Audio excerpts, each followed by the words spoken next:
glass boardroom, borrowed suit, a resume on its last legs. In the toughest interview of her life, Maya Rodriguez answers the financial stability question with the truth. She's one missed paycheck from losing everything. Across the table, CEO Alexander Sterling feels an old scar wake up. That unvarnished honesty cracks open a sealed past and sets off a chain that will rewrite what they both believe about success, family, and worth. Sometimes the richest thing in the room is honesty. The glass towers of Sterling Enterprises reach toward the Manhattan sky like silver monuments to success, their reflective surfaces catching the morning sun and throwing it back in brilliant, almost blinding flashes. Maya Rodriguez stood on the sidewalk across the street, clutching her worn leather portfolio against her chest, feeling like David facing Goliath. Her borrowed navy suit, courtesy of her roommate Sarah, who worked at a department store, felt foreign on her body. The sleeves slightly too long, the shoes pinching her feet. She'd been up since 4 a.m. taking 2 buses and a subway to get here from her studio apartment in Queens, her stomach churning with a mixture of hunger and nerves. "You can do this," she whispered to herself. The same phrase she'd repeated every morning for the past 3 years while working double shifts at the diner and taking night classes to finish her business degree. The same phrase she'd said when her mother got sick and Maya had to drop out of college the first time. The same phrase that had carried her through every rejection letter, every unpaid bill, every night she'd fallen asleep at her textbooks. The lobby of Sterling Enterprises was a cathedral of marble and steel, its ceilings soaring 40 feet above polished floors that reflected the movement of impeccably dressed people who seemed to glide rather than walk. Maya's heels clicked against the marble, each step echoing like a small announcement of her presence. She caught sight of herself in the mirrored walls, her dark hair pulled back in a simple bun, minimal makeup because she couldn't afford more, her grandmother's small gold cross the only jewelry she wore.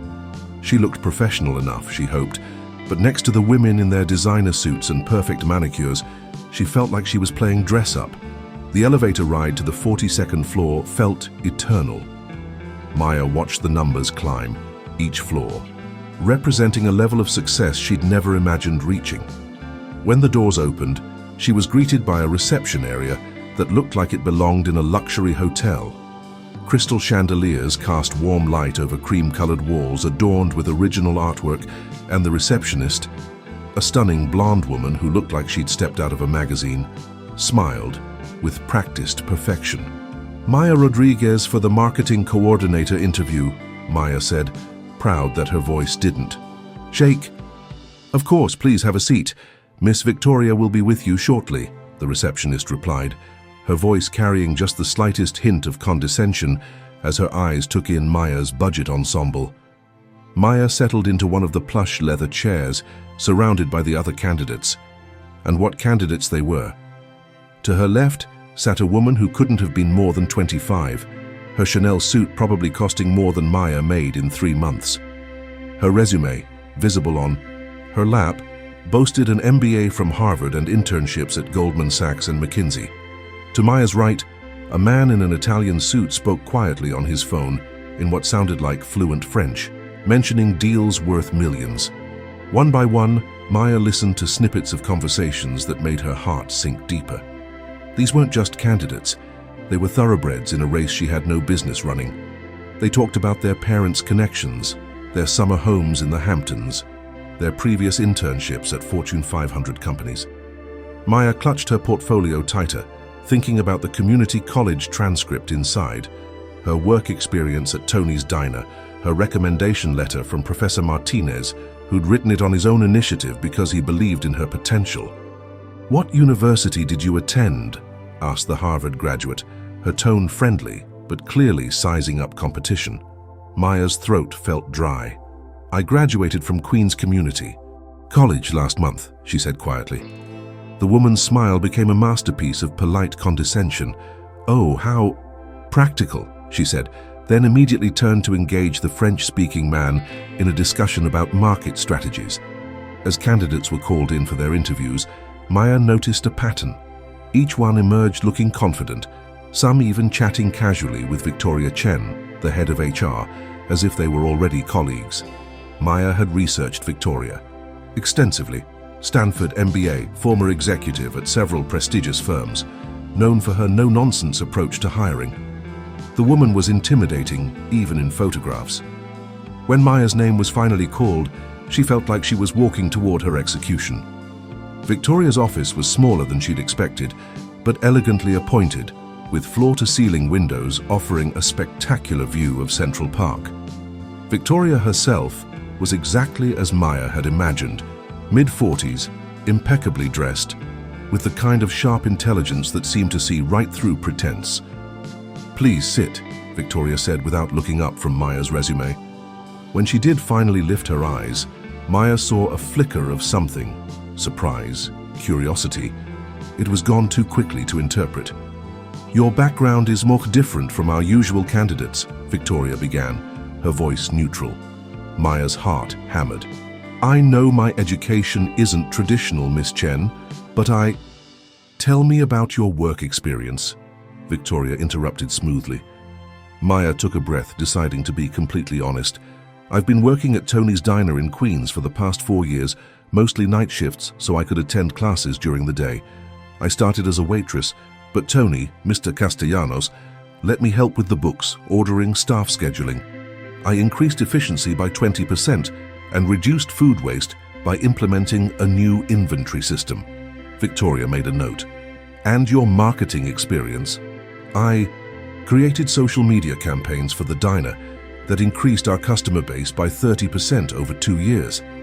I also helped 3 other local businesses with their online presence pro bono.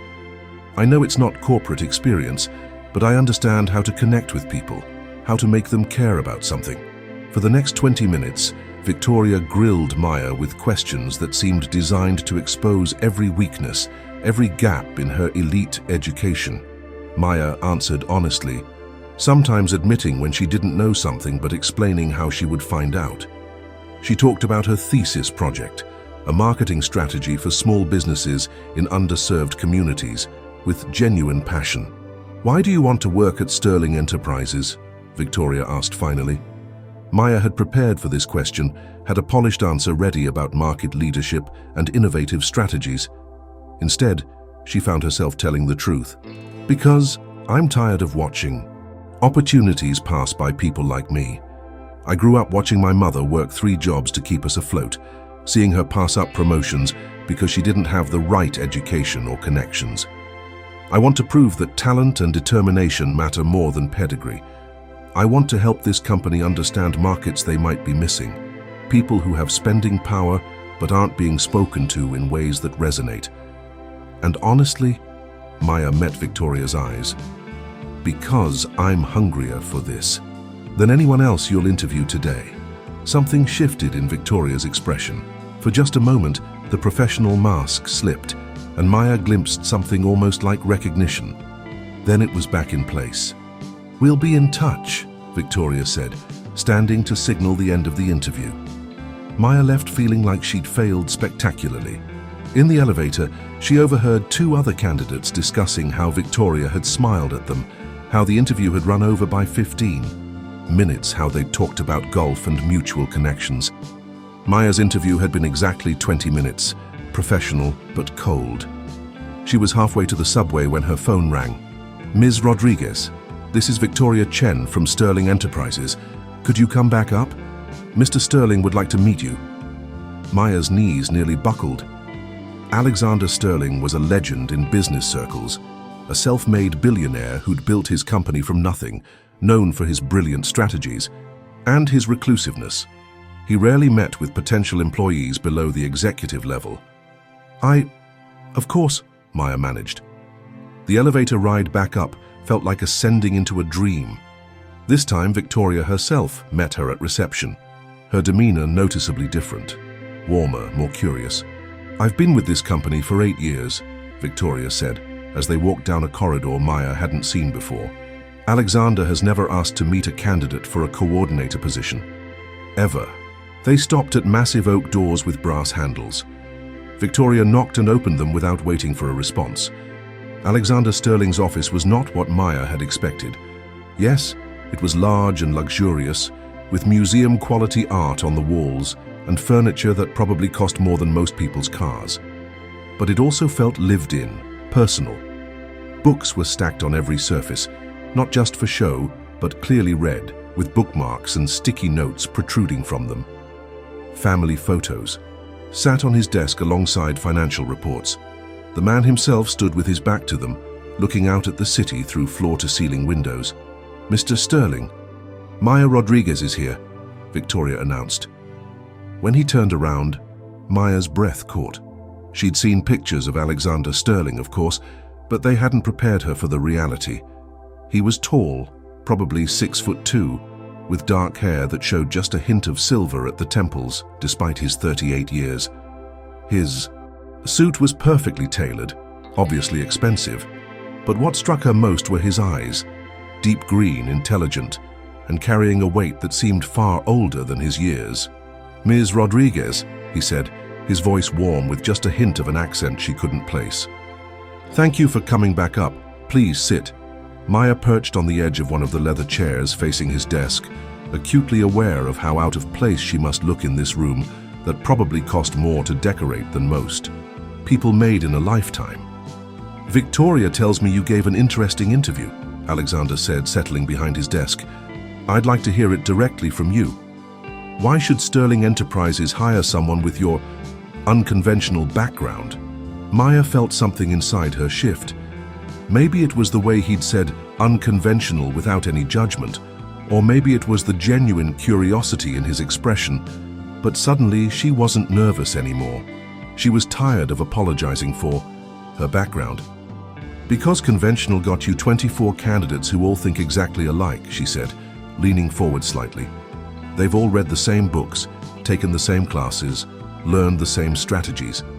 They'll give you safe, predictable marketing that reaches the same audiences you're already reaching.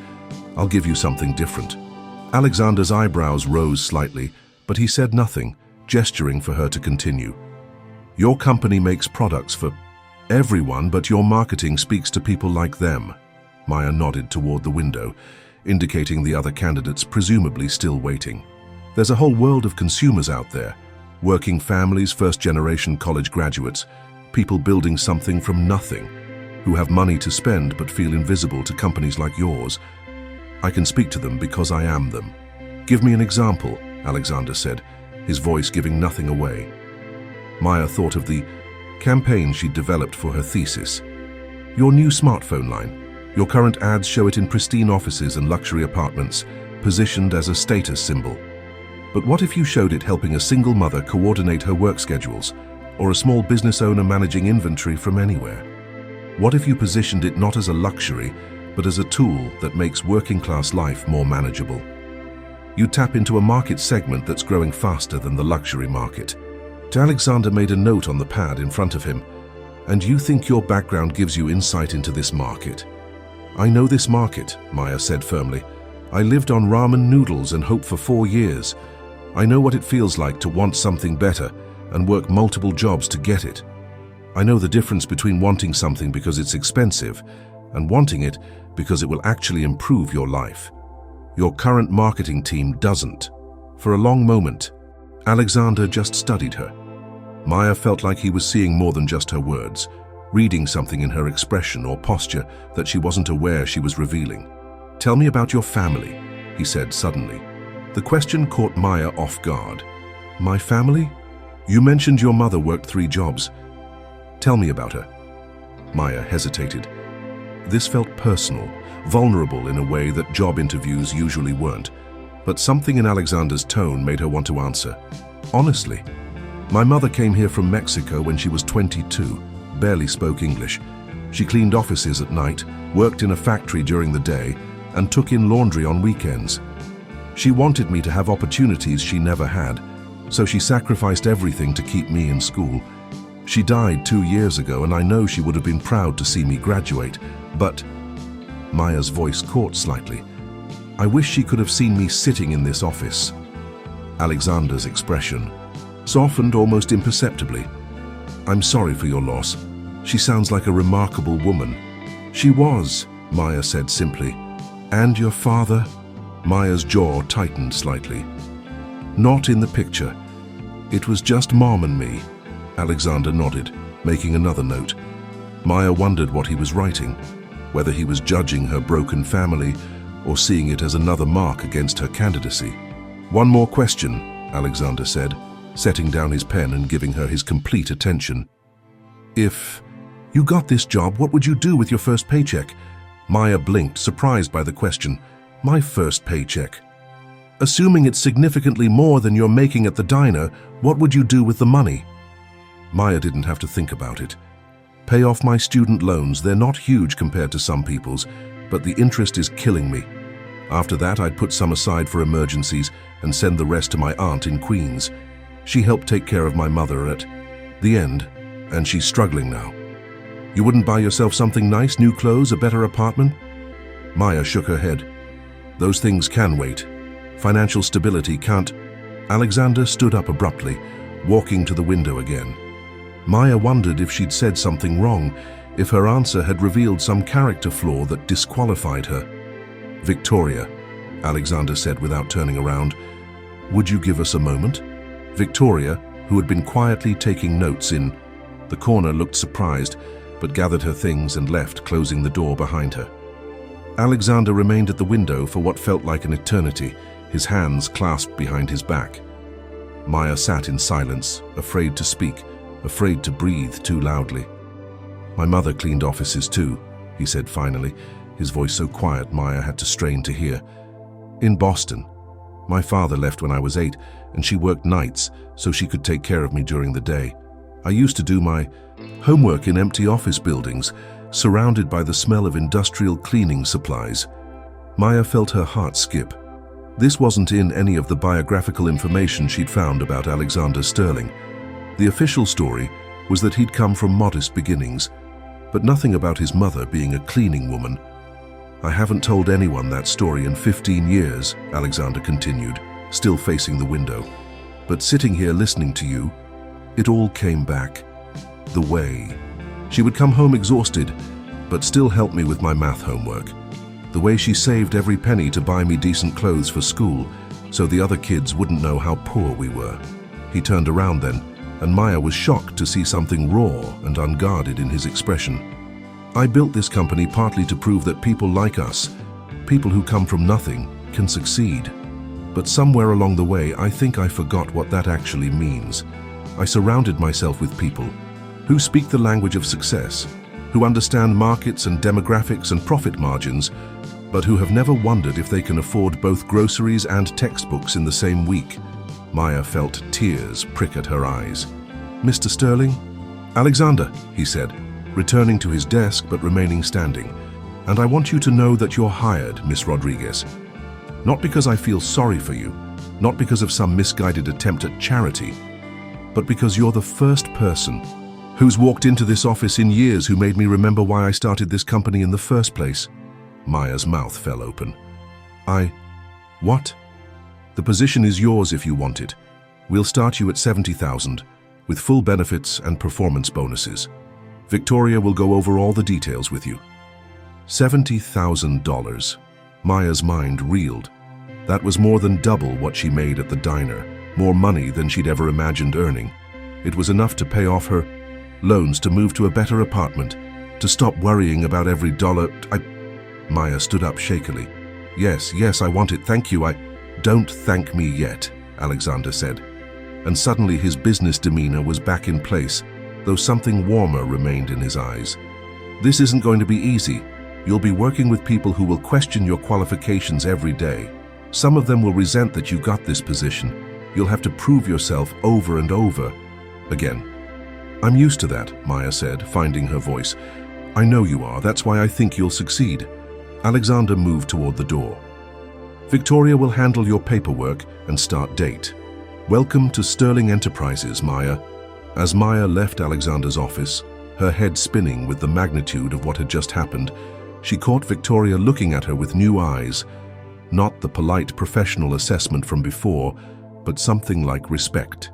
In 8 years, Victoria said as they walked toward her office, I've never seen Alexander share anything personal with a candidate. Whatever just happened in there, it was significant. I think we just connected over our backgrounds, Maya said, still trying to process everything. Victoria stopped walking and turned to face her. Maya, can I give you some advice? Of course. Alexander Sterling is brilliant, driven, and one of the most successful people I've ever worked with. He's also one of the loneliest. He's built walls around himself so high that most people can't even see over them, let alone climb them. But something about you got through. That's powerful. And it's also dangerous. Maya frowned. Dangerous how? Because mixing business with personal feelings on either side never ends well. You're going to be working closely with him, probably more closely than most coordinators work with the CEO. Just be careful. As Victoria spoke, Maya felt a flutter of something in her chest that she didn't want to examine too closely. The way Alexander had looked at her when he talked about his mother, the vulnerability in his voice, the way he'd said her name. No, she was being ridiculous. He was her boss, a billionaire, completely out of her league in every possible way. The connection she'd felt was professional, nothing more. But even as she tried to convince herself of that, Maya couldn't forget the moment when Alexander had turned from the window and she'd seen past the successful businessman to the 8-year-old boy doing homework in an empty office building.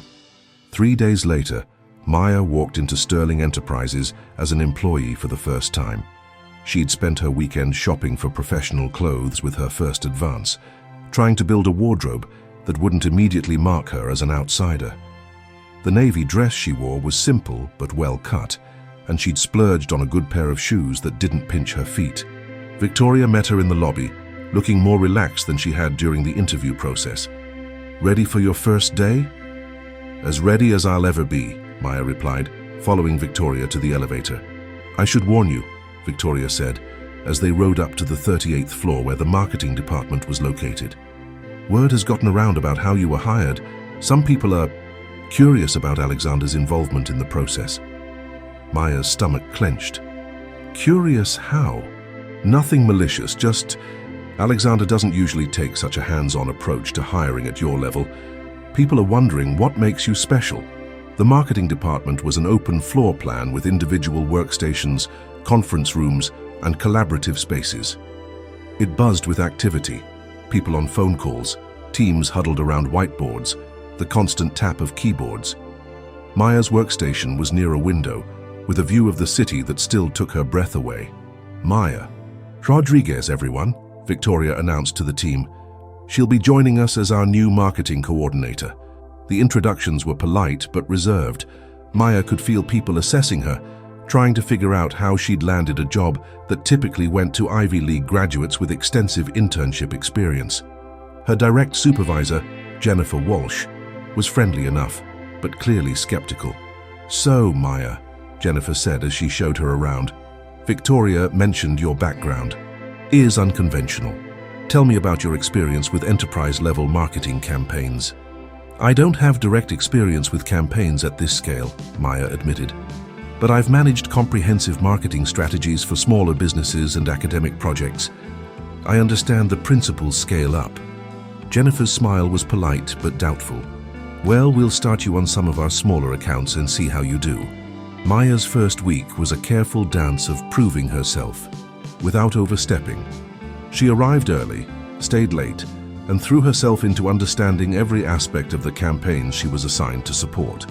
Her projects were entry-level, updating social media calendars, compiling market research reports, coordinating with graphic designers, but she approached each task with the thoroughness she'd learned from managing everything at the diner. It was during her second week that she had her first real encounter with Alexander since being hired. She was working late, trying to finish a competitive analysis report that Jennifer needed first thing in the morning, when she heard familiar footsteps in the hallway. Most of the floor had emptied out hours ago, and Maya looked up from her computer to see Alexander walking through the marketing department. He paused when he saw her, changing direction to approach her workstation. Working late, I see. Just finishing up a report, Maya said, acutely aware that she probably looked tight-hired and disheveled after 11 hours at the office. Alexander glanced at her screen, which showed a detailed comparison of messaging strategies across their top 5 competitors. Mind if I take a look? Maya's pulse quickened, She'd put everything she had into this report, but having the CEO review her work was terrifying. Of course. Alexander pulled up a chair beside her, close enough that she could smell his cologne, subtle and expensive, and began reading through her analysis. Maya watched his face, trying to gauge his reaction. His expression gave nothing away as he scrolled through pages of charts, data, and strategic recommendations. "This is impressive," he said finally. "Your analysis of the emotional positioning strategies is particularly insightful. Where did this recommendation come from?" He pointed to a section where Maya had suggested repositioning one of their luxury products to emphasize emotional value over status. Maya felt heat rise in her cheeks. "I noticed that our main competitor's messaging focuses heavily on status and exclusivity, but their engagement rates are actually lower than ours despite higher ad spending.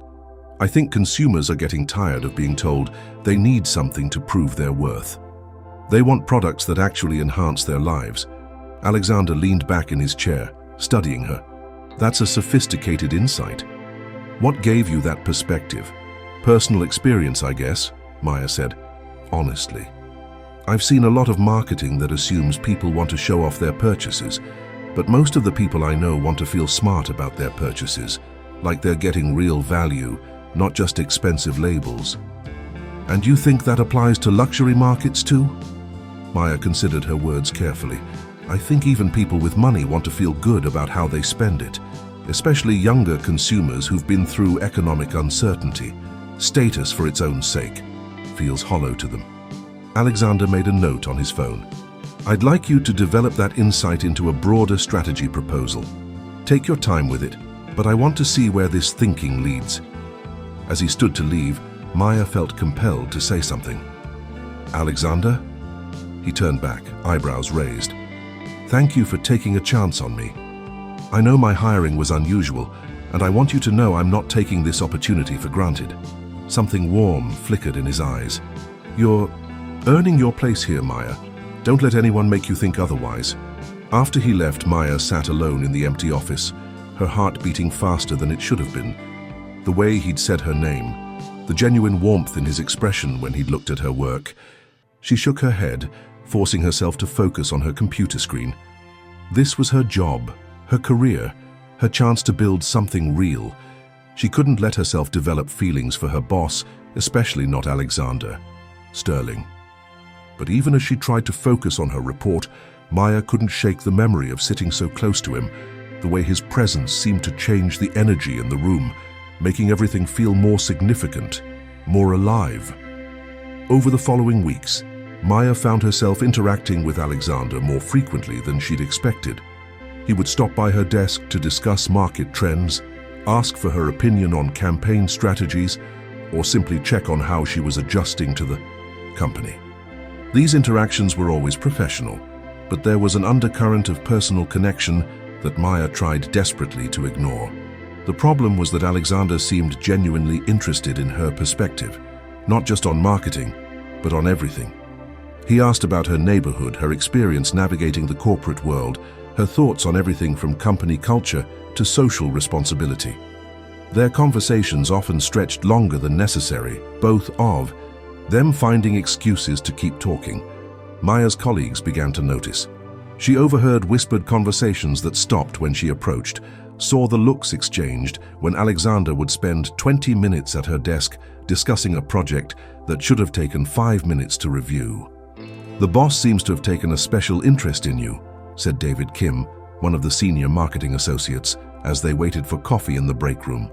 "He's just being supportive of a new employee," Maya replied, but she could hear the defensiveness in her own voice. "Uh-huh," David said with a knowing smile. "Just be careful, Maya. Office politics can get complicated when personal relationships get mixed in." "There's no personal relationship," Maya said firmly, perhaps more firmly than necessary. But even as she said it, Maya knew she was lying to herself. The connection she felt with Alexander was undeniable, and if the looks he gave her were any indication, it wasn't entirely one-sided. The question was what, if anything, they were going to do about it. The answer came sooner than Maya expected, in the most professional setting possible. Sterling Enterprises was preparing to launch a major new product line, smart home technology, designed for everyday consumers rather than luxury early adopters. Alexander had specifically requested Maya's input on the marketing strategy, bypassing several more senior team members. The strategy meeting was held in the large conference room on the 42nd floor, with floor-to-ceiling windows overlooking the city and a table that could seat 20 people. Present were Alexander, Victoria, Jennifer, David, 2 other senior associates, and Maya. Maya had prepared extensively, developing a comprehensive strategy that positioned the products as practical solutions for busy families rather than high-tech status symbols. The key insight, Maya explained, standing at the head of the table, with her presentation displayed on the large screen, is that smart home technology has been marketed primarily to tech enthusiasts and affluent early adopters. But the real growth market is working families who want technology to simplify their lives, not complicate them. She clicked to her next slide, which showed messaging examples. Instead of focusing on technical specifications or luxury positioning, we emphasize practical benefits. Come home to a house that knows you're tired, or technology that takes care of the little things so you can focus on what matters. Jennifer leaned forward, clearly skeptical. That's a significant departure from how tech products are typically positioned in the premium market. But we're not targeting the premium market, Maya replied confidently. We're targeting the mass market that's been ignored by premium positioning. There are millions of families with dual incomes, rising costs of living, and less time than ever. They want technology that saves them time and stress, not technology that impresses their neighbors. Alexander, who had been silent throughout her presentation, finally spoke. Show me the demographic analysis. Maya clicked to a detailed breakdown of market segments, spending power and growth projections. This consumer segment, households making $40,000 to $80,000 annually, represents 60% of the market, but receives less than 30% of marketing. Attention! They have significant aggregate spending power, but they've been largely ignored because their individual purchasing power is lower than luxury consumers. And you think this positioning will resonate with them? Victoria asked. I know it will, Maya said, thinking of her neighbors in Queens, the families she'd grown up around. These are people who work hard for everything they have. They don't want to be sold a lifestyle. They want solutions to real problems. Marketing that acknowledges their struggles and offers genuine help will create deeper brand loyalty than status-based messaging ever could. Alexander made notes throughout her explanation, his expression unreadable. When Maya finished, the room fell silent. She could feel her colleagues exchanging glances, could sense their skepticism about such a radical departure from conventional luxury marketing. Questions? Alexander asked the room. David raised his hand. It's an interesting strategy, but isn't there a risk of diluting the brand? Sterling products have always been positioned as premium. Premium doesn't have to mean exclusive, Maya replied. It can mean high-quality products that deliver exceptional value. Some of the most successful brands, Apple, Nike, even Mercedes with their entry-level vehicles, have learned how to maintain premium positioning while expanding their market reach. Jennifer looked doubtful. But our research shows that luxury consumers respond to exclusivity messaging. Won't this approach alienate our current customer base? Maya had anticipated this question. We're not abandoning luxury positioning for our high-end products. We're creating differentiated messaging for different product lines and market segments. The smart home line is designed for mass market adoption, so it should be marketed accordingly. Alexander stood up, walking to the window, as was his habit when thinking deeply. The room waited in silence for his response. Maya felt her heart pounding, knowing that his reaction would determine not just whether her strategy was adopted, but how her colleagues would view her going forward. I want to test this approach, Alexander said finally, turning back to face the room. Maya, I want you to develop a complete campaign based on this positioning. Full creative brief, messaging strategy, media plan, everything. We'll run it as a limited test in 3 markets and compare results to our standard. Luxury positioning. Maya felt a surge of excitement and terror. This was a massive responsibility, far beyond what a coordinator typically handled. I'd be honored to take that on. You'll work directly with me on this project, Alexander continued. I want weekly check-ins on progress, and I want to review every element before we go to testing. After the meeting ended and the room emptied, Alexander asked Maya to stay behind. She gathered her materials, trying to calm her racing pulse. Working directly with Alexander on a major campaign was an incredible opportunity, but it also meant spending much more time alone with him. That was impressive, Alexander said once they were alone. You presented your ideas with confidence and backed them up with solid research. Thank you, Maya said, still processing the magnitude of what had just happened. Alexander moved closer, and Maya caught that subtle scent of his cologne again. Can I ask you something? Maya nodded, not trusting her voice. Where did that insight come from? The idea that people want to feel smart about their purchases rather than just prestigious. Maya hesitated, then decided on honesty. My mother always said that poor people can't afford to buy cheap things. She taught me that real value comes from products that actually improve your life, not just ones that look expensive. When I was developing this strategy, I kept thinking about what would have appealed to her. What would have made her feel like a company actually understood her life? Alexander's expression softened. She sounds like she was a wise woman. She was, Maya said softly. I just hope I can honor that wisdom in this campaign. I'm sure you will, Alexander said. Then, after a pause that felt loaded with unspoken thoughts, he added, we should probably schedule our first review meeting. Are you free tomorrow evening around 7? I know it's late, but... That's perfect, Maya said, perhaps too quickly. As Maya left the conference room, she couldn't shake the feeling that something had shifted between them. The way Alexander had looked at her during her presentation, the way he'd asked about her mother, the fact that he wanted to work with her directly. It felt like more than professional interest, and that both thrilled and terrified her. That night, Maya called her best friend Sarah to process what had happened. Wait, back up, Sarah said after Maya had explained the meeting. The CEO of a billion-dollar company wants to work directly with you on a major campaign. Maya, do you understand how huge this is? I know it's a big opportunity, Maya said, pacing around her small apartment. But Sarah, I think there's something else going on. The way he looks at me, the way our conversations go, I think he might have feelings for me. And how do you feel about him? Maya sank onto her couch, admitting out loud what she'd been trying to deny. I think I'm falling for him, which is completely insane, right? He's my boss, he's a billionaire, he's completely out of my league.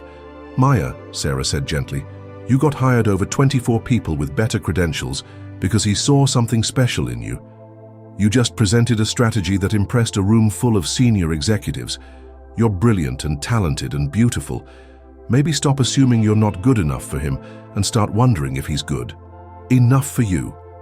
After hanging up, Maya stood at her apartment window looking out at the Queen's skyline, thinking about Sarah's words. She'd spent so much of her life feeling like she had to prove she belonged in various spaces, college classrooms, corporate offices, professional environments. The idea that someone like Alexander Sterling might actually be interested in her as a person, not just as an employee, was both exhilarating and terrifying. The next evening, Maya arrived at Alexander's office precisely at 7, carrying her laptop and a portfolio full of preliminary campaign materials. She'd changed clothes after work, choosing a simple black dress that was professional but flattering, telling herself it was just because she wanted to look put together for an important meeting. Alexander's assistant had left for the day, so the executive floor was quiet and dimly lit. Maya knocked on his office door and heard his voice call for her to come in. Alexander was standing behind his desk, having shed his suit jacket and tie. His white dress shirt was rolled up at the sleeves, and his dark hair looked like he'd been running his fingers through it. He looked more relaxed than Maya had ever seen him, more human somehow. Maya, perfect timing, he said, gesturing to the seating area near the windows where he'd set up materials on the coffee table. I ordered dinner from that Italian place down the street. I hope you don't mind. I figured we'd, be working late. The setting felt intimate in a way that made Maya's pulse quicken. 2 place settings, wine glasses, the city lights twinkling beyond the windows. She reminded herself This was a business meeting, nothing more. "That's very thoughtful," she said, settling onto the leather sofa and opening her laptop. "I've made significant progress on the creative brief." As Maya began presenting her ideas, Alexander listened intently, occasionally asking questions or making suggestions. But Maya found herself distracted by their proximity, the way his eyes seemed to focus on her lips when she spoke, the way he leaned closer when reviewing materials on her laptop screen. "This messaging framework is exactly what I was hoping for," Alexander said, reviewing her work. "You've managed to position our products as premium without being pretentious, practical without being boring." "Thank you," Maya said, proud of the work, but acutely aware of how close they were sitting. "I want to make sure we're speaking to consumers' real needs, not just their aspirations." Alexander set down the materials and looked directly at her. "Can I ask you something personal?" Maya's breath caught. "Okay. Do you ever feel like you're living someone else's life? Like you've stepped into a world that wasn't meant for people like you?" The question was so unexpected, so vulnerable, that Maya felt her carefully maintained professional composure slip. "Every single day," she admitted. "Sometimes I walk through this building and feel like I'm playing dress-up, like someone's going to figure out I don't belong here and ask me to leave." Alexander nodded slowly. "I built this company, and I still feel that way sometimes, like I'm an imposter in my own life." "But you've earned everything you have," Maya said. "You built this from nothing." "So did you," Alexander replied. "You put yourself through school, supported yourself, overcame obstacles that would have stopped most people. You earned your place here just as much as anyone else." There was something in his tone, in the way he was looking at her, that made Maya's heart race. The air between them felt charged, full of unspoken possibilities. "Maya," Alexander said softly, his voice barely above a whisper, "I need to tell you something." Before he could continue, his phone rang sharply, breaking the moment. Alexander glanced at the screen and frowned. "I'm sorry, I have to take this," he said, standing and walking to his desk. "Sterling." Maya watched him pace as he took the call, his demeanor shifting back to business mode. She tried to calm her racing heart, to remind herself that whatever had been about to happen was probably a mistake anyway. "That was our head of international operations," Alexander said when he hung up. "We have a crisis in the London office. I'm going to have to fly out tonight." Maya felt a strange mixture of disappointment and relief. "Of course. We can continue this when you get back." "Actually," Alexander said, moving back toward her, "I want you to come with me." Maya blinked. "What?" "The London team is launching a version of our smart home products in the UK market. They're using traditional luxury positioning, and early response has been lukewarm. I want them to see your approach, understand how we can adapt it for international markets." Maya's mind reeled. "You want me to go to London for a business trip?" "It would be 3 days, all expenses paid. You'd present your strategy to the London team and help them adapt it for the UK market." Alexander paused, his expression unreadable. "Unless you're not comfortable traveling with me." The question hung in the air between them, loaded with implications. Maya understood what he was really asking, whether she trusted him, whether she was willing to blur the lines between professional and personal. "When would we leave?" she asked. "Tonight. The company jet is being prepared now." Alexander's eyes searched her face. "Maya, I want you to know that this is a legitimate business trip. Your expertise is genuinely needed. But I also want to be honest about the fact that I'm looking forward to spending time with you outside of this office." Maya felt her cheeks flush. He was being direct about his interest, giving her the chance to step back if she wanted to. The smart thing would be to decline, to maintain professional boundaries, to avoid the complications that could arise from getting involved with her boss. Instead, she heard herself saying, "I'll need to pack." 2 hours later, Maya found herself in the back of a luxury sedan, heading toward a private airfield, a hastily packed suitcase in the trunk and her head spinning with the surreal nature of her situation. 3 weeks ago, she'd been serving coffee at a diner in Queens. Now she was about to board a private jet to London with one of the most powerful men in business. Alexander sat beside her in the car, reviewing documents on his tablet, but Maya could feel his awareness of her presence. Every time their eyes met, she felt that same electric charge that had been building between them for weeks. The private jet was unlike anything Maya had ever seen, all leather and polished wood, with seats that reclined into beds and a flight attendant who offered champagne as if it were water. Maya tried to appear nonchalant, but she knew her wide-eyed wonder was probably obvious. "First time on a private jet?" Alexander asked with a smile as they settled into their seats. "First time on any jet that wasn't packed with crying babies and overpriced snacks," Maya admitted, making him laugh. Once they were airborne, Alexander pulled out his laptop. "Want to work on adapting your strategy for the UK market? We have 7 hours." For the next several hours, they worked side by side, developing modifications to Maya's campaign that would resonate with British consumers. But as the night wore on and the cabin lights dimmed, their conversation shifted from purely professional to personal. "Can I ask you something?" Maya said during a lull in their work. "Why did you really want me to come on this trip?" Alexander was quiet for so long that Maya wondered if she'd overstepped. When he finally spoke, his voice was thoughtful. "Because for the first time in years, I feel like myself around someone. Not the CEO, not the billionaire, just me, the person I was before all of this."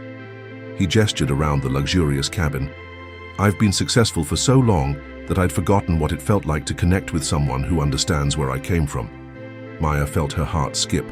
"Alexander, I know this is complicated," he continued. "I know there are power dynamics at play, professional considerations. If you want to keep things purely business, I'll respect that completely." Maya studied his face in the dim cabin lighting. She could see the vulnerability beneath his confident exterior, the uncertainty of a man who was used to controlling every aspect of his business life, but found himself in uncharted personal territory. "What if I don't want to keep things purely business?" she asked quietly. Alexander's eyes met hers, and Maya saw relief and desire and something deeper in his expression. "Then we figure it out together." He reached across the space between their seats and took her hand. His touch sent electricity up her arm, and Maya realized there was no going back from this moment. Whatever was happening between them, she was choosing to embrace it. They landed at Heathrow early in the morning London time, both of them slightly bleary-eyed but energized by the anticipation of the day ahead. A car was waiting to take them to their hotel, and as they drove through the London streets, Maya marveled at how natural it felt to be traveling with Alexander, as if they'd done this 100 times before. "We have a few hours to settle in before the meeting with the London team," Alexander said, as they pulled up to an elegant hotel in Mayfair. "Would you like to have breakfast together? There's a place nearby that serves the best scones in London." Maya smiled. "I'd love that." The hotel was the kind of understated luxury that Maya was learning to associate with Alexander's taste. Elegant, without being ostentatious, comfortable without being casual. Maya's room was beautiful, with tall windows overlooking a quiet square and a bathroom larger than her entire apartment in Queens. After freshening up, Maya met Alexander in the hotel lobby. He'd changed into dark jeans and a cashmere sweater, looking more relaxed than she'd ever seen him. Without his business armor, he seemed younger, more approachable. The cafe he led her to was tucked away on a quiet side street, the kind of place that clearly catered to locals rather than tourists. Alexander was greeted by name by the owner, who seated them at a table by the window and brought tea without being asked. "You come here often?" Maya asked, impressed by the warm reception. "Whenever I'm in London," Alexander said. "I found this place years ago when I was here negotiating my first international deal. I was nervous, out of my depth, and I wandered in here for coffee. Mrs. Patterson," he nodded toward Drew, the elderly woman behind the counter, spent an hour talking to me about her grandson who was starting his own business. She reminded me that everyone starts somewhere. Maya felt another piece of the Alexander Sterling puzzle click into place. Despite his success, he clearly valued the connections he'd made with real people, ordinary people who'd shown him kindness along the way. "Tell me about that first international deal," Maya said, genuinely curious about his journey. As Alexander talked about the early days of his company, the mistakes he'd made, the risks that had paid off and the ones that hadn't, Maya found herself falling even deeper under his spell. This wasn't the polished CEO giving a media interview. This was a man sharing his real story with someone he trusted. "What about you?" Alexander asked eventually. "What's your biggest dream? Not your career goals, but the thing you think about when you're lying awake at night." Maya considered the question, surprised by how easily the answer came. "I want to help people feel seen. In my marketing, in my life, whatever I do. I grew up feeling invisible to the world outside my neighborhood, like companies and institutions and opportunities weren't meant for people like me. I want to change that for other people." Alexander reached across the table and covered her hand with his. "You're going to do that," he said with quiet conviction. "You're already doing it." The meeting with the London team went better than Maya had dared to hope. Her presentation was met with enthusiasm, and the local marketing director immediately began discussing implementation strategies. Alexander watched from the back of the room, his pride in her obvious to everyone present. "Brilliant work," said James Fletcher, the London operations director after Maya's presentation. "This approach could revolutionize how we position products in the European market." As the meeting concluded, and people filed out, Alexander approached Maya with a smile that made her pulse quicken. "Dinner?" he asked simply. "I'd love to," Maya replied, meaning it completely. That evening, Alexander took her to a small restaurant in Covent Garden, the kind of place where the chef knew every customer's preferences, and the wine list was handwritten. They talked for hours about everything and nothing, books they'd read, places they wanted to travel, childhood memories that had shaped them. "Can I tell you something?" Maya said as they shared dessert, emboldened by wine and the intimacy of the setting. "Anything," Alexander said. 3 weeks ago, I thought success meant having enough money to stop worrying about bills. Now I'm sitting in London with someone She paused, searching for the right words. "Someone I care about deeply, talking about changing how international markets think about consumer connection. I never imagined my life could look like this." Alexander's expression grew serious. "Maya, I need you to know something. Everything that's happened, your job, this trip, the opportunities you're getting, you've earned all of it. Not because of how I feel about you, but because of who you are and what you're capable of." "I know that," Maya said softly, "but I also know that you took a chance on me when no one else would have. You saw something in me that I'm still learning to see in myself." Alexander reached across the table and cupped her face gently.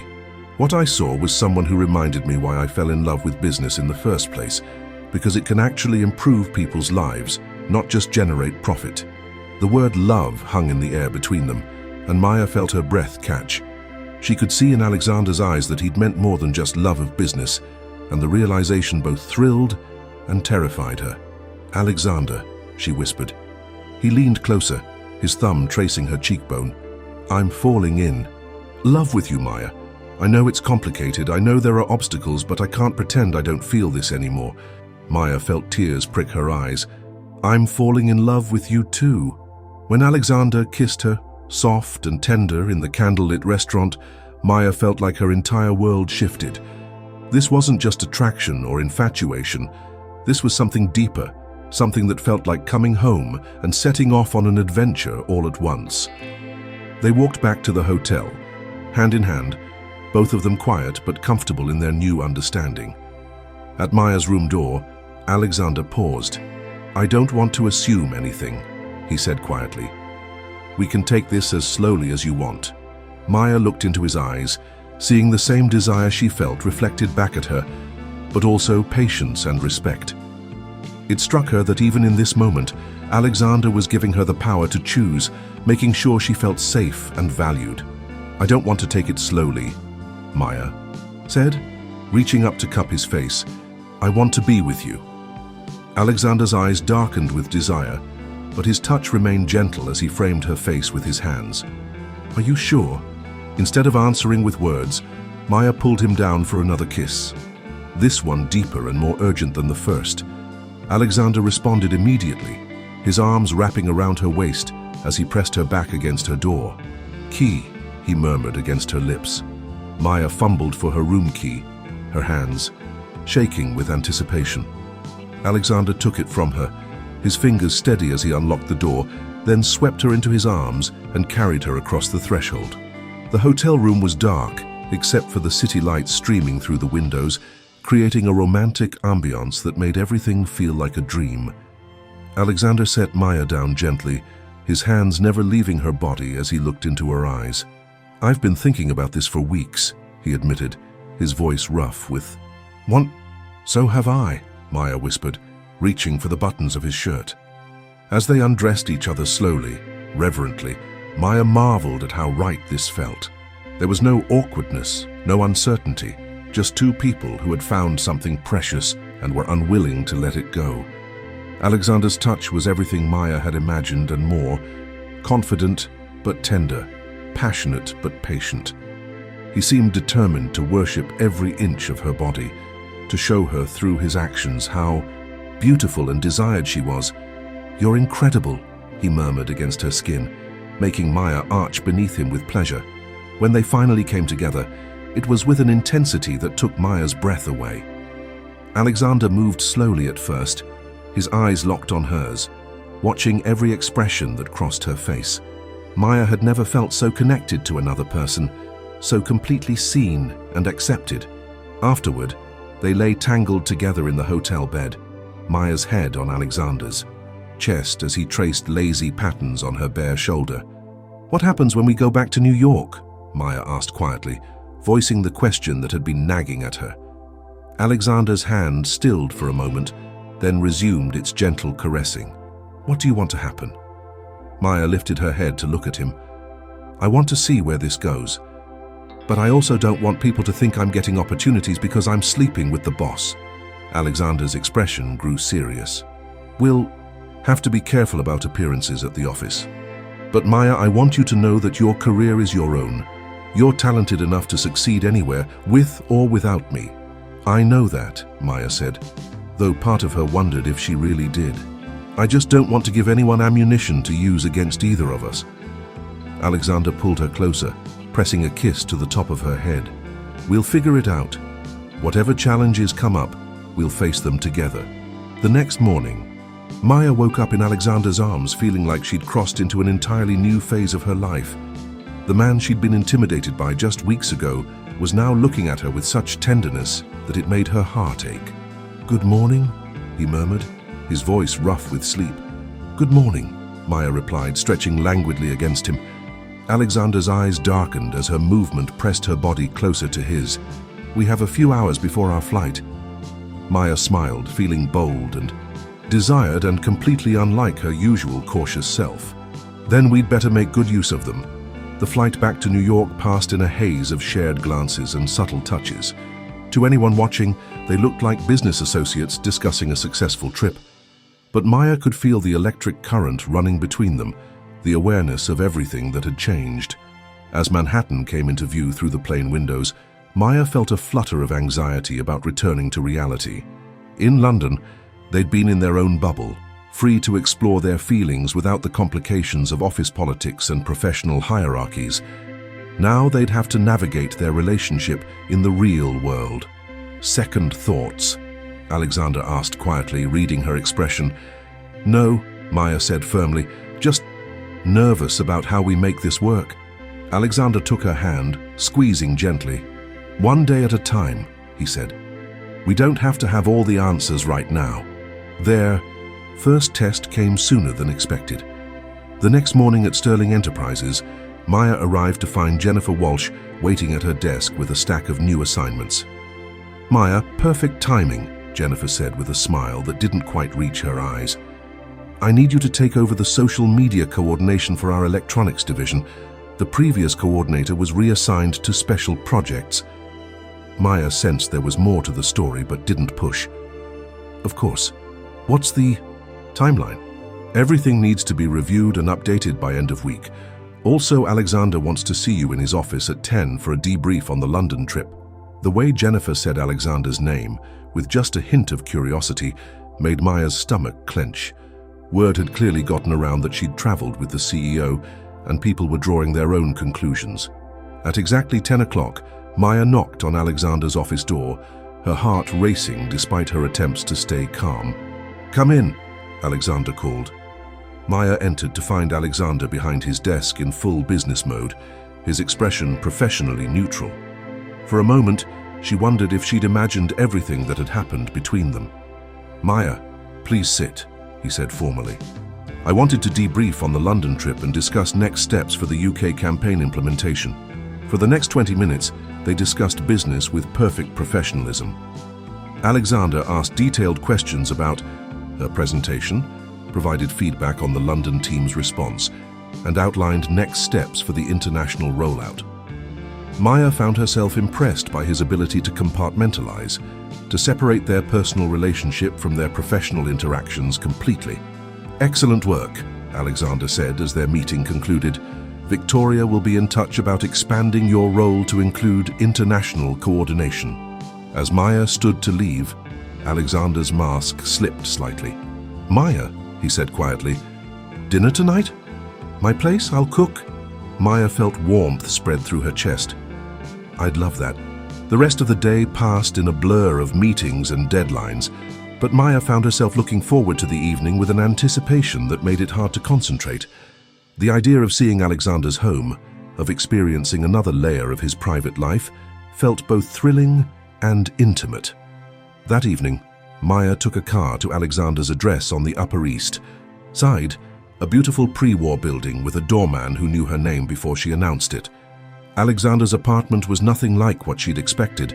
Instead of cold modern luxury, it was warm and lived in, filled with books and personal photographs and comfortable furniture that actually looked used.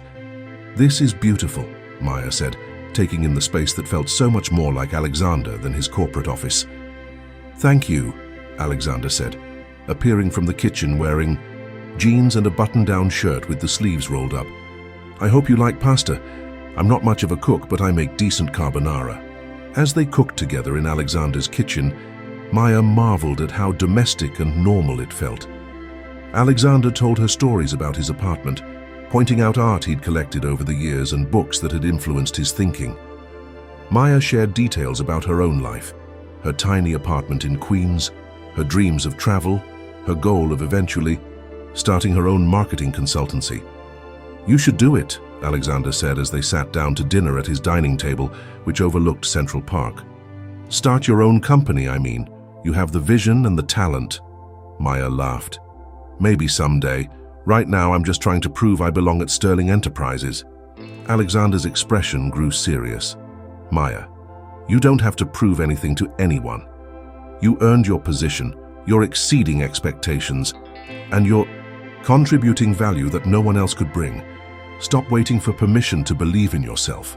His words hit something deep in Maya's chest. She realized that despite everything she'd accomplished, part of her was still the poor girl from Queens who felt lucky to be included, rather than the talented professional who deserved to be there. "How do you do that?" Maya asked. "Just believe in yourself so completely." Alexander considered the question seriously. "I learned early that the world won't validate you until you validate yourself. My mother taught me that. She used to say, 'Alexander, you can wait for someone to give you permission to succeed, or you can give it to yourself.'" Maya felt tears prick her eyes. "She sounds like she was an amazing woman." "She was," Alexander said softly. "I wish you could have met her. She would have loved you. Your strength, your determination, your heart." After dinner, they moved to Alexander's living room, curling up together on his sofa with glasses of wine and the city lights twinkling beyond the windows. Maya felt more content than she had in years, wrapped in Alexander's arms and talking about everything and nothing. "Can I ask you something?"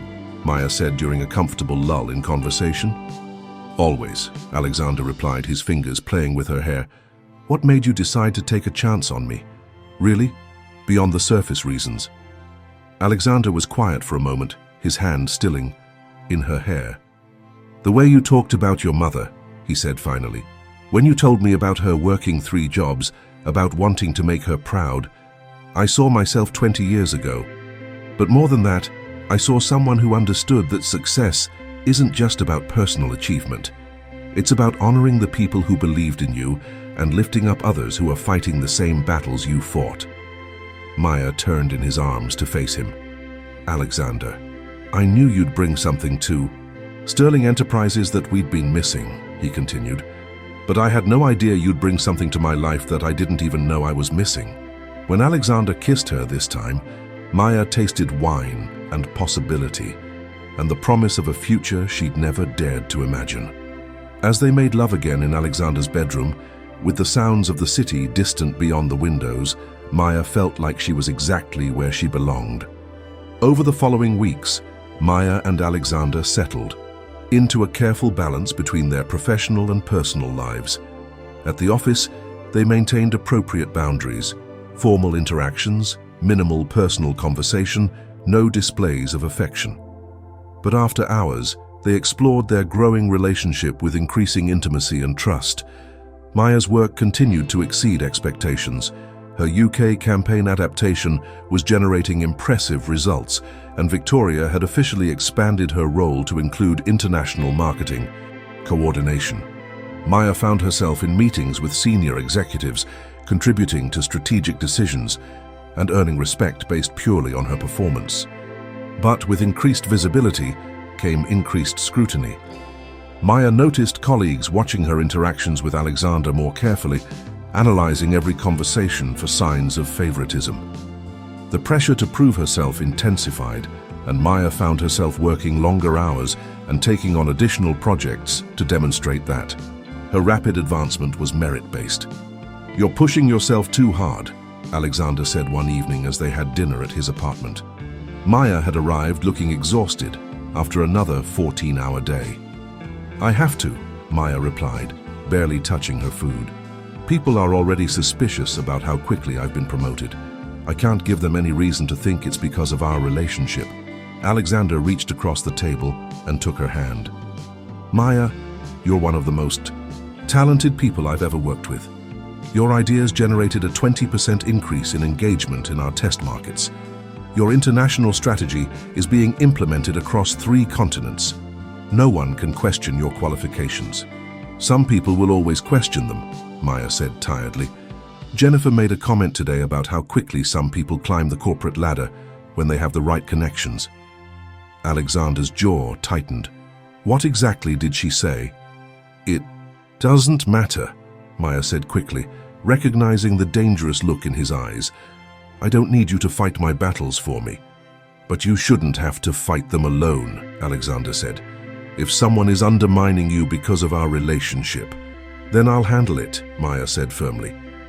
"Alexander, I need to succeed on my own merits. If you start intervening on my behalf, it will only make things worse." Alexander looked like he wanted to argue, but after a moment he nodded. "You're right. But Maya, promise me you'll tell me if it gets worse. I won't interfere with your career, but I also won't stand by and watch people treat you unfairly." Maya squeezed his hand. "I promise." Despite the workplace challenges, Maya's relationship with Alexander continued to deepen. She learned about his childhood in Boston, his struggles to build his company, his few serious relationships that had ended when women were more interested in his wealth than in him as a person.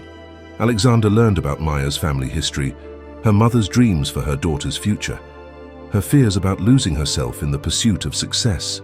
"I used to think love was a luxury I couldn't afford," Maya admitted one Saturday morning as they lay in bed reading the newspaper together. "Like it was something for people who had their lives figured out." Alexander set aside his section of the paper and pulled her closer. "And now?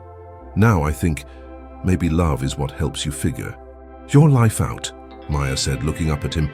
"You make me want to be braver, to reach for things I never thought were possible." "You were already brave," Alexander said, pressing a kiss to her forehead. "You just needed someone to remind you." Their first real test came 2 months after London, when Maya was assigned to present Sterling Enterprises' new consumer strategy to the board of directors. It was a massive opportunity, the kind of presentation that could launch careers, but also a massive risk. If Maya's unconventional approach didn't resonate with the board, it could damage both her credibility and Alexander's reputation for supporting her. "Are you sure about this?" Maya asked Alexander the night before the presentation. They were in his home office where Maya had been practicing her presentation for hours. "I'm sure about you," Alexander replied without hesitation. "Your strategy is brilliant. your research is thorough, and your insights are exactly what this company needs. The board will see that. Maya wished she felt as confident as Alexander sounded. The board was made up of incredibly accomplished business leaders, most of whom had decades more experience than she did. The idea of presenting to them felt like the ultimate test of whether she truly belonged in Alexander's world. The next morning, Maya arrived at the office early to make final preparations. She'd chosen her outfit carefully, a navy suit that was professional, but not stuffy, paired with the confidence she'd been building over the past months. As she reviewed her notes one final time, Victoria appeared at her desk. "Ready for the big day?" Victoria asked, her tone warmer than it had been during Maya's early weeks at the company. "As ready as I'll ever be," Maya replied. Victoria sat down, her expression becoming more serious. "Maya, can I give you some advice?" "Of course. The board respects authenticity above everything else. Don't try to be someone you're not in there. The insights that got you this opportunity came from your authentic perspective. Trust that."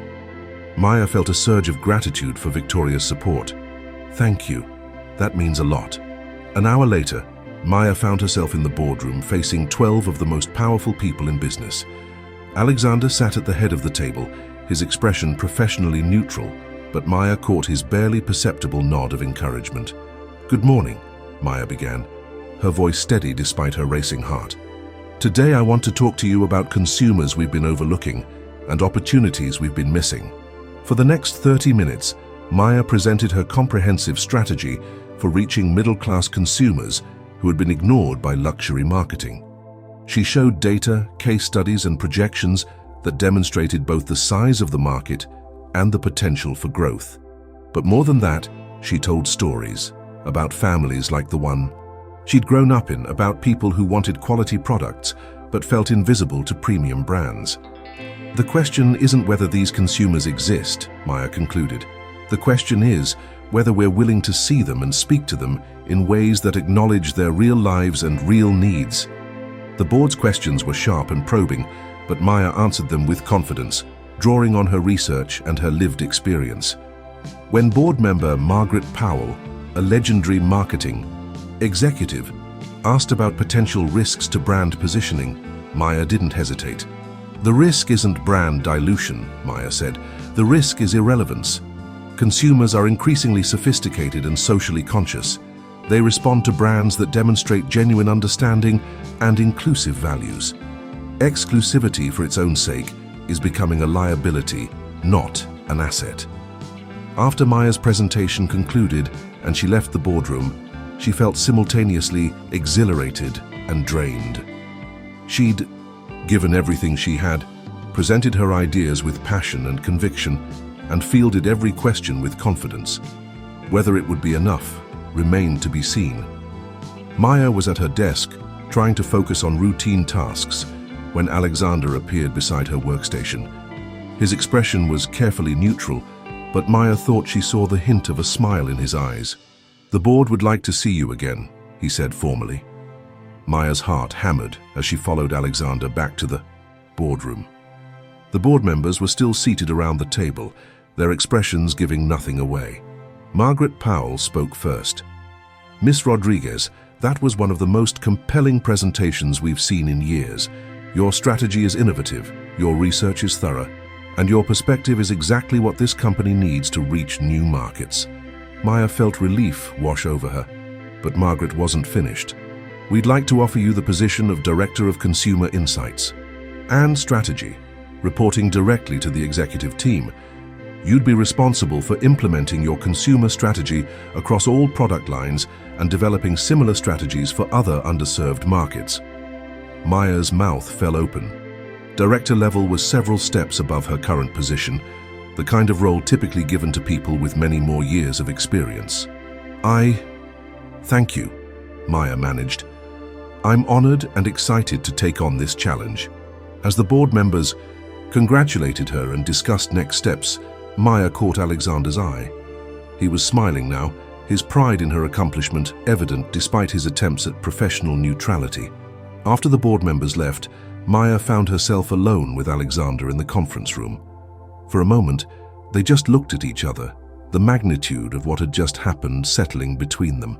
"Congratulations, Director Rodriguez," Alexander said, his voice warm with affection and respect. Maya felt tears prick her eyes. "I can't believe this is really happening." Alexander moved closer, his hand brushing hers where no one could see. "You earned this, Maya. Every single bit of it." That evening, Alexander took Maya to an elegant restaurant to celebrate her promotion. They talked about her new role, her goals for the consumer strategy, her excitement about having even more opportunities to make an impact. "There's something I want to tell you," Alexander said as they shared dessert. "Something I haven't told anyone else." Maya looked up, hearing the serious note in his voice. "I've been thinking about stepping back from day-to-day operations," Alexander continued. "Not retiring, but focusing more on strategy and long-term vision. I want to travel more, spend time on causes I care about, maybe start a foundation." Maya felt her breath catch. "That sounds wonderful. What would that mean for the company?" "It would mean promoting someone to president and chief operating officer," Alexander said, his eyes never leaving hers. "Someone who understands both the business fundamentals and the vision for where we're heading." "Have you found someone?" Maya asked, though something in his expression was making her pulse quicken. Alexander smiled. "I think I have, but she'll need a few more years of experience first." Maya stared at him, her mind reeling. "Alexander, are you saying—" "I'm saying that if you continue on your current trajectory, if you keep growing and learning and contributing the way you have been, I think you could be running Sterling Enterprises within 5 years." Maya felt like the world had tilted on its axis. That's impossible. "I've been here 4 months. Maya," Alexander said gently, "you have a vision for what this company could become that I've never seen in anyone else. You understand markets we've been missing, consumers we've been ignoring, opportunities we've been blind. More than that, you have the integrity and the heart to lead responsibly." Maya felt overwhelmed by the possibility he was suggesting, by the future he was envisioning for her. "What about us?" she asked quietly. If that happened, what would it mean for our relationship?" Alexander took her hand openly, no longer caring about maintaining professional distance in this moment. "It would mean that the woman I love is also the most qualified person to run my company. And honestly, I can't think of anything more incredible than that." 6 months later, Maya stood in her new office, complete with floor-to-ceiling windows and a view of Central Park, reviewing reports on the success of their consumer strategy initiative. The numbers were impressive: 28% increase in market share among middle-income consumers, 35% growth in customer satisfaction ratings, and brand perception scores that showed Sterling Enterprises was now seen as both prestigious and accessible. More importantly to Maya, the strategy had opened doors for other people from non-traditional backgrounds. Sterling Enterprises had quietly implemented new recruiting practices, partnering with community colleges and state universities, creating internship programs for first-generation college students. Maya's success had become a catalyst for change throughout the organization. A knock on her office door interrupted her thoughts. "Come in," she called. Alexander entered, carrying 2 cups of coffee and wearing the smile that still made her heart skip after nearly a year together. "Thought you might need caffeine. You've been in here since 6 a.m. Maya accepted the coffee gratefully, inhaling the rich aroma. "The quarterly reports won't review themselves. Besides, I want everything perfect for tomorrow's presentation." Tomorrow, Maya would be presenting Sterling Enterprises' expansion strategy to a consortium of international investors, her biggest presentation yet, and one that could secure funding for their global consumer initiative. "Everything will be perfect because you're presenting it," Alexander said, settling into one of the chairs across from her desk. "But Maya, you don't have to prove yourself anymore. You've already done that 10 times over." Maya looked at him across her office. Her office with her nameplate on the door and her vision being implemented across the company, and marveled at how far she'd come. "Sometimes I still can't believe this is my life." "Believe it," Alexander said softly. "You built this life. Every choice you made, every risk you took, every time you refused to give up, This is the result of your own determination. That evening, Maya returned to her new apartment in Manhattan, a beautiful one-bedroom with exposed brick walls and a kitchen where she could actually cook. She'd moved from Queens 6 months ago, though she still visited her old neighborhood regularly, having coffee with Mrs. Chen from the corner market and checking on her former neighbors. As she prepared for bed, Maya's phone rang. The caller ID showed a number she didn't recognize, but something made her answer. "Is this Maya Rodriguez?" asked an unfamiliar female voice. "Yes, this is Maya. My name is Carmen Vasquez. I'm a senior at Queens Community College, and I hope this isn't weird, but Professor Martinez gave me your number. He said you might be willing to talk to me." Maya's heart warmed at the mention of her favorite professor. "Of course, Carmen. What can I help you with?" "I'm graduating next month with a business degree, and I've been applying for entry-level marketing positions, but..." Carmen's voice wavered slightly. "I keep getting rejected. The feedback is always that I need more experience, or that my education isn't from the right kind of school. I was wondering if you had any advice." Maya closed her eyes, remembering her own desperation just over a year ago. The rejection letters that had piled up on her kitchen table. "Carmen, where are you from?" "The Bronx, originally. My family immigrated from El Salvador when I was 12. "And what made you choose marketing?" "I want to help businesses connect with people like my family, people who work hard and have spending power, but feel like companies don't really see them or understand their needs." Maya felt goosebumps rise on her arms. "Carmen, are you free for coffee tomorrow morning?" Before you answer, I should mention that I'm the Director of Consumer Insights at Sterling Enterprises, and we have an entry-level position opening up that I think you'd be perfect for.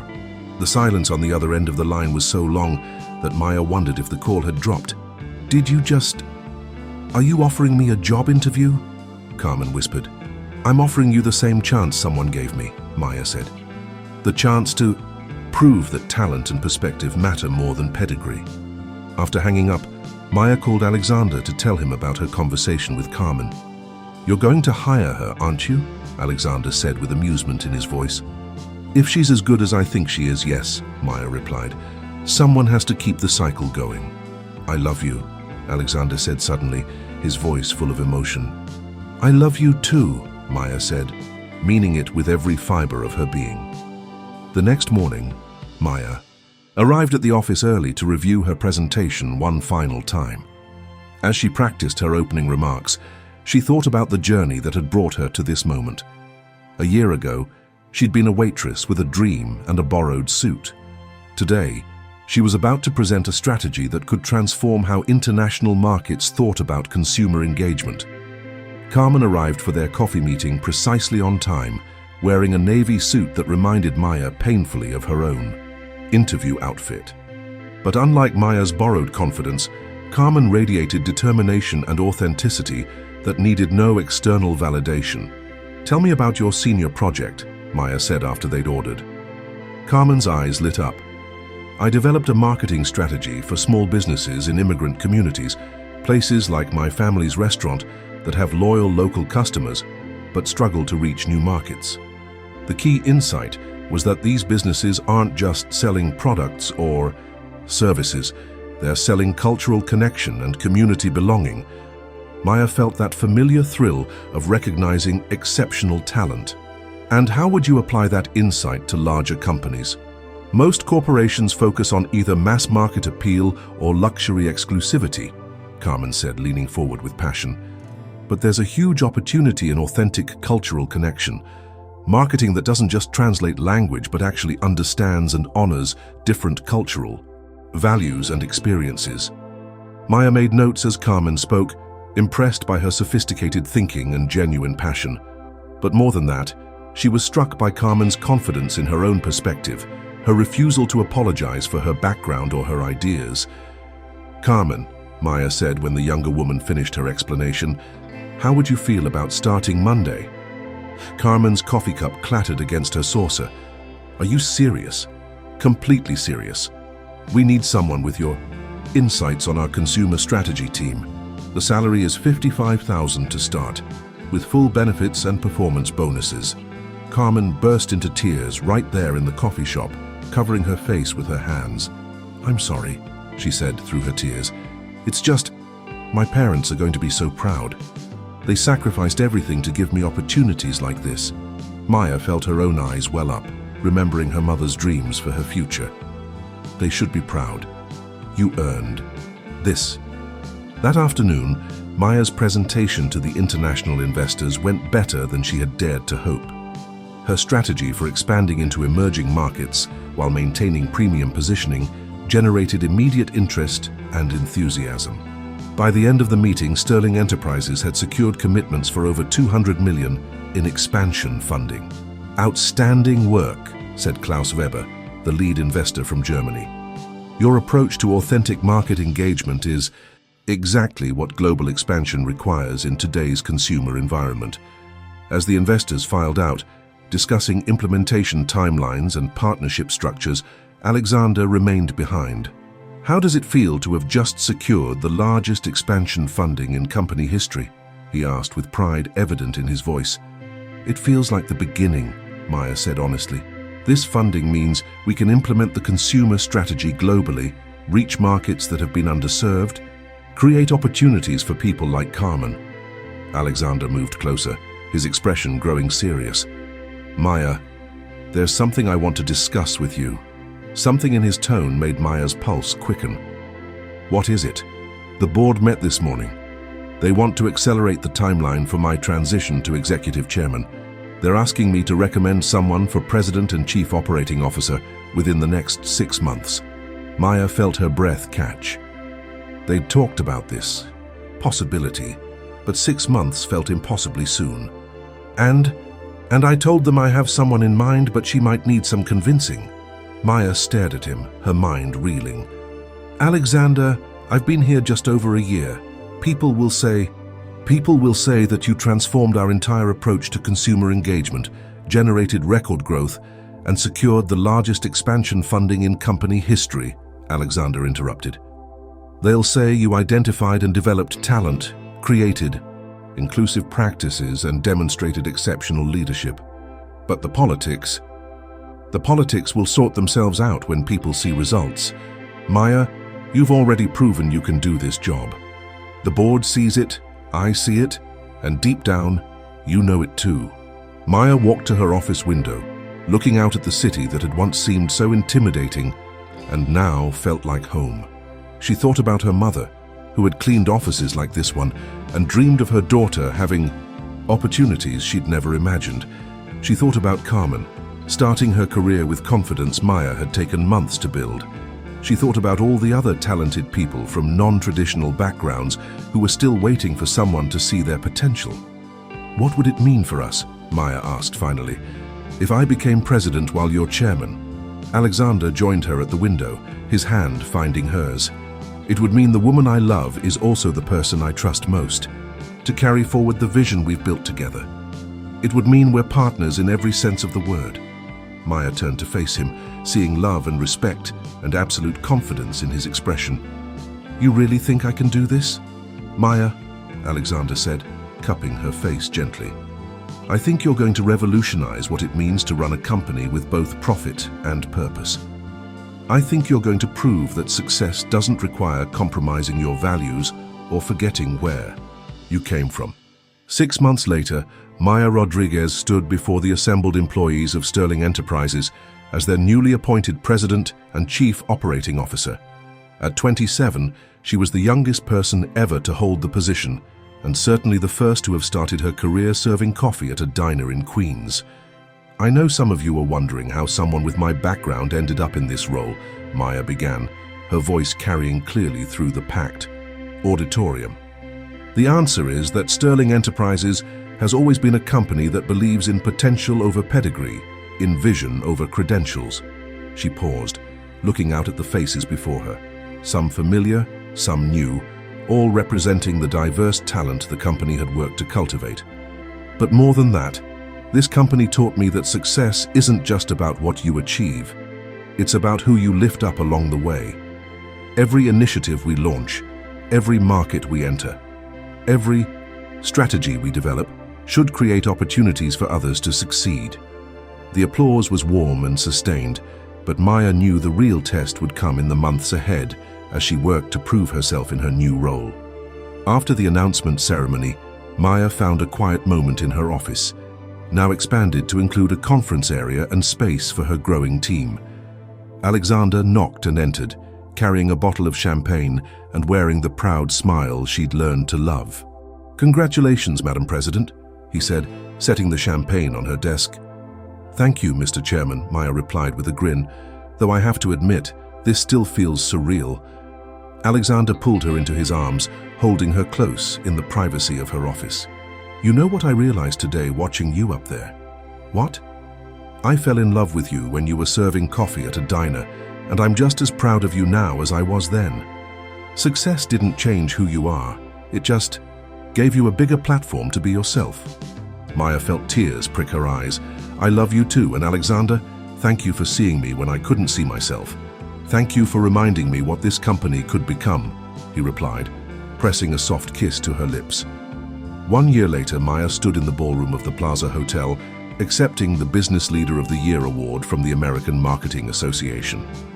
Her acceptance speech focused not on her own achievements, but on the team of diverse talent Sterling Enterprises had assembled and the markets they'd successfully reached, by treating consumers as complete human beings rather than demographic data points. True success in business isn't about market domination or profit maximization, Maya said to the audience of marketing executives and business leaders. It's about creating value for all stakeholders, customers, employees, communities, and shareholders in ways that honor everyone's dignity and potential. As she left the stage to enthusiastic applause, Maya was greeted by Alexander, who had been watching from the front row with obvious pride and love. "How does it feel to be officially recognized as a business leader?" he asked as they made their way to the reception. "It feels like responsibility," Maya said honestly. "Every award, every recognition, every opportunity, it all comes with the responsibility to create more opportunities for others." Alexander squeezed her hand. "And that's exactly why you deserve every bit of success you've achieved." At the reception, Maya was approached by a young woman who looked nervous but determined. "Ms. Rodriguez, my name is Jasmine Washington. I'm a senior at Howard University, and I've been following your career since you started at Sterling Enterprises. You've been an inspiration to me and a lot of other students from backgrounds like mine." Maya felt her heart warm. "What's your field of study?" "Jasmine, international business with a focus on emerging markets. I'm particularly interested in how companies can engage authentically with diverse consumer bases globally." Maya smiled, hearing echoes of her own passion in the young woman's words. "Are you planning to stay in DC after graduation, or are you open to opportunities in New York?" Jasmine's eyes widened. "I'm open to anything that would let me work on the kind of strategies you've developed." Maya pulled out her business card, writing her personal email on the back. "Send me your resume next week. We're expanding our international team, and I think you might be exactly what we're looking for." As Jasmine walked away, practically glowing with excitement, Alexander appeared at Maya's side with 2 glasses of champagne. "Creating opportunities again?" he asked with amusement. "Always," Maya replied. "It's what this is all for." Later that evening, in the quiet of Alexander's apartment, Maya reflected on the extraordinary journey that had brought her to this moment. She thought about her mother, whose dreams for her daughter had extended far beyond anything either of them could have imagined. She thought about the scared young woman who had walked into Sterling Enterprises just 2 years ago, armed with nothing but determination and hope. "Do you ever miss it?" Alexander asked as they sat together on his sofa, the city lights twinkling beyond the windows. "The simplicity of your old life?" Maya considered the question seriously. "I miss my mother being here to see this. I miss the feeling that my problems were simple even if they were difficult, but I don't miss feeling invisible or believing my dreams were too big for someone like me." "And what are your dreams now?" Alexander asked softly. Maya curled closer to him, feeling safe and loved and full of possibility. "To prove that business can be a force for inclusion and opportunity. To build something that creates value for everyone it touches. To spend my life with someone who sees the world the way I do." Alexander turned to face her, his expression growing serious. "Maya, there's something I want to ask you." Before she could respond, Alexander slid off the sofa and onto one knee, pulling a small velvet box from his pocket. Maya's breath caught as he opened it to reveal a stunning but elegant diamond ring, beautiful without being ostentatious, perfect in its understated sophistication. "Maya Rodriguez," Alexander said, his voice thick with emotion, "you walked into my life and reminded me who I wanted to be. You've transformed my company, challenged my assumptions, and shown me what love actually looks like. Will you marry me?" Maya felt tears streaming down her face as she looked at the man who had seen her potential when she couldn't see it herself, who had supported her dreams while challenging her to dream bigger, who had become her partner in every sense of the word. "Yes," she whispered, then louder, "Yes, absolutely yes." As Alexander slipped the ring onto her finger and pulled her down for a kiss that tasted like champagne and forever, Maya marveled at the unexpected paths life could take. 2 years ago, she'd been a waitress with a community college degree and more dreams than opportunities. Now she was the president of a major corporation, engaged to the love of her life and using her platform to create the kinds of opportunities she'd once desperately needed. But perhaps most importantly, she'd learned that success wasn't about escaping where you came from.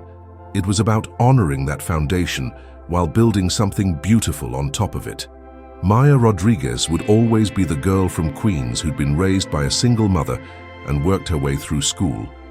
But now she was also the woman who proved that potential could bloom anywhere, that authentic connection trumped artificial perfection, and that the most powerful thing you could do with success was share it.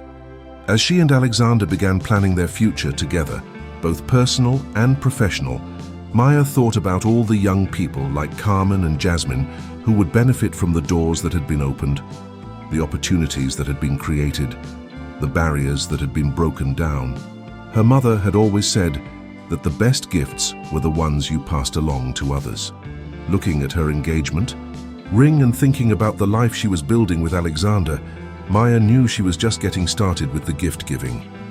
The poor girl from Queens had become a successful businesswoman, but more than that, she'd become someone who understood that true wealth wasn't measured in dollars. It was measured in the opportunities you created for others to succeed. And in that measure, Maya Rodriguez was rich beyond her wildest dreams. 5 years after that first intimidating interview, Maya Rodriguez Sterling stood in the lobby of Sterling Enterprises, watching a young man in an ill-fitting suit approach the reception desk for his marketing coordinator interview. She recognized the nervousness, the determination, the hope mixed with uncertainty that had once defined her own face. Without hesitation, Maya walked over to the reception area. "Excuse me," she said to the young man. "First interview here?" He nodded, clearly starstruck at being approached by someone who was obviously a senior executive. "Remember," Maya said with a warm smile, "they need what you have to offer just as much as you need this opportunity. Be yourself, tell your truth, and trust that the right opportunity will recognize your worth." As Maya walked toward the elevator, she heard the receptionist tell the young man, "That was Maya Rodriguez Sterling, our CEO, and if she stopped to encourage you, you must have something special." Maya smiled as the elevator doors closed, carrying her up to the office where she continued to build a company that saw potential everywhere, valued authenticity over artifice, and proved every day that the most important qualification for success was the courage to be exactly who you were meant to be. The girl who had once felt invisible had become a woman who made sure no one else ever had to feel that way again. And that, Maya knew, was the real definition of making it.